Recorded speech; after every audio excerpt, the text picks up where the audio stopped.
سورہ طلاق 2-3 نمبر آیت کی گھر جا کے تلاوت کرے. رب کریم نے فرمایا وَمَن يَتَّقِ اللَّهَ يَجْعَل لَّهُ مَخْرَجًا، فرمایا جب تو اللہ سے ڈرے گا تو اللہ ہر مشکل سے نکلنے کا تجھے رستہ عطا فرما دے گا.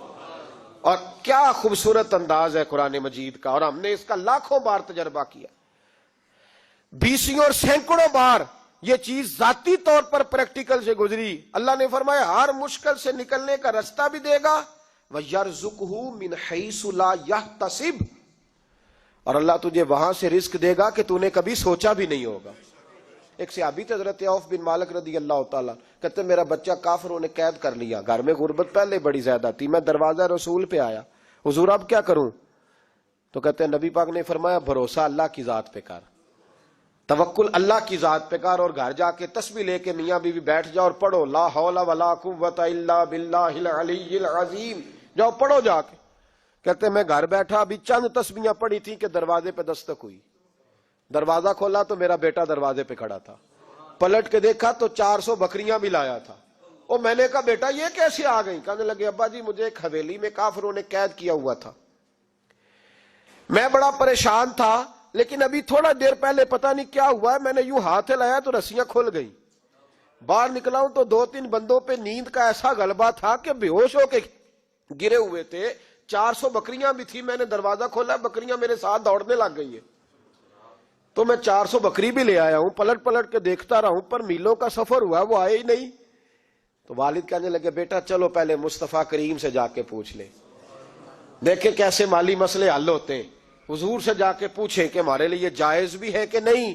کہتے ہیں دروازے رسول پہ جا کے ہم کھڑے ہی ہوئے تھے کہ نبی پاک نے فرمایا دیکھا رب کریم کا فضل، دیکھا، فرمایا تیرا بیٹا بھی آ گیا، تیری غربت کا بھی حل ہو گیا ہے، یہ کافر کا مال ہے، اسے مال غنیمت سمجھ کے استعمال کر، تیرا ہی ہے.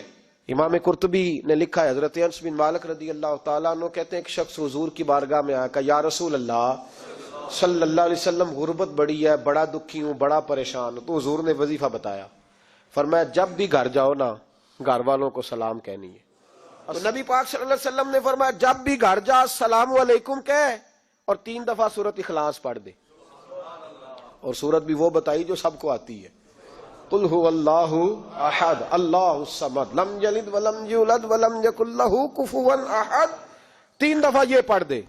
صحابی بڑے سیانے تھے، بڑے مسئلے حل کرتے تھے ہمارے، فٹافٹ بول پڑے وہ صحابی، کہنے لگے حضور میری تو چھوٹی سی فیملی ہے، کئی دفعہ بچے گھر نہیں ہوتے، ننھیال گئے ہوتے ہیں، تو پھر کیا کروں؟ حضور نے فرمایا جب گھر میں کوئی نہ ہو تو اپنے نبی پہ درود و سلام پڑھ دینا، تیرے نبی کا کرم تو تیرے گھر میں ہوگا نا.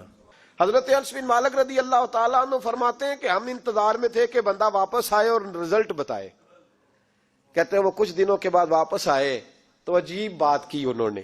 ہمسایوں سے کئی دفعہ بندے کی نہیں نا اتنی بنتی، اور کئی دفعہ لگتا ہے کہ میرا ہاتھ اوپر ہی رہے، یہ کہیں مجھ سے تگڑے نہ ہو جائے. کہتے ہیں وہ آئے تو نبی پاک صلی اللہ علیہ وسلم نے کہا کیا حال ہے تیرا؟ تو عرض کرنے لگے یا رسول اللہ صلی اللہ علیہ وسلم وظیفہ تو میں نے اپنے لیے پوچھا تھا اور میرے تو ہمسائے بھی امیر ہو گئے.